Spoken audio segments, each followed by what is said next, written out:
হলিউডের অ্যাকশন সিনেমাকেও হার মানালো নিউ ইয়র্কের সোহো এলাকায় এক বাস্তব ঘটনা। লাক্সারি বুটিকে ভর দুপুরে মাস্ক পরা ডাকাত দলের দুর্ধর্ষ হামলার চেষ্টা রুখে দিলেন ৩৪ বছর বয়সী সিকিউরিটি গার্ড টাইরেল গিবস। নিজের ফুটবল খেলার অভিজ্ঞতাকে কাজে লাগিয়ে শরীরকে দেয়াল বানিয়ে ডাকাতদের তাড়ানো এই মডেল গার্ড এখন নেট দুনিয়ায় বাস্তবের সুপারহিরো। সিনেমার অ্যাকশন দৃশ্যকেও হার মানালো বাস্তবের এক ঘটনা। নিউ ইয়র্কের অভিজাত সোহো এলাকার নতুন এক বুটিকে ভরদুপুরে চলল দুর্ধর্ষ ডাকাতির চেষ্টা, কিন্তু অপরাধীদের সব পরিকল্পনা ভেস্তে দিলেন এক হিরো সিকিউরিটি গার্ড। ৩৪ বছর বয়সী টাইরেল গিবস মাত্র ২ সপ্তাহ আগে রেবেল লংগিং নামের এই লাক্সারি দোকানে সিকিউরিটি গার্ড হিসেবে যোগ দিয়েছেন।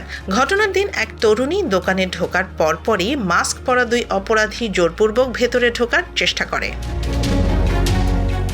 ঠিক তখনই গিবস তার ছোটবেলার আমেরিকান ফুটবল খেলার অভিজ্ঞতাকে কাজে লাগান। অপরাধীদের দরজাতেই আটকে দিয়ে তিনি যেন ফুটবল মাঠের লাইন অফ স্ক্রিমেজ তৈরি করেন।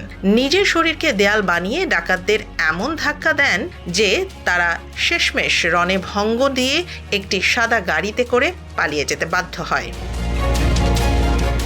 পেশায় সিকিউরিটি গার্ড হলেও আকর্ষণীয় চেহারার কারণে গিবস পার্ট টাইম মডেলিংও করেন। তবে এই সাহসিকতার পর দোকান কর্তৃপক্ষ তাকে সুপার হিরো আখ্যা দিয়েছে।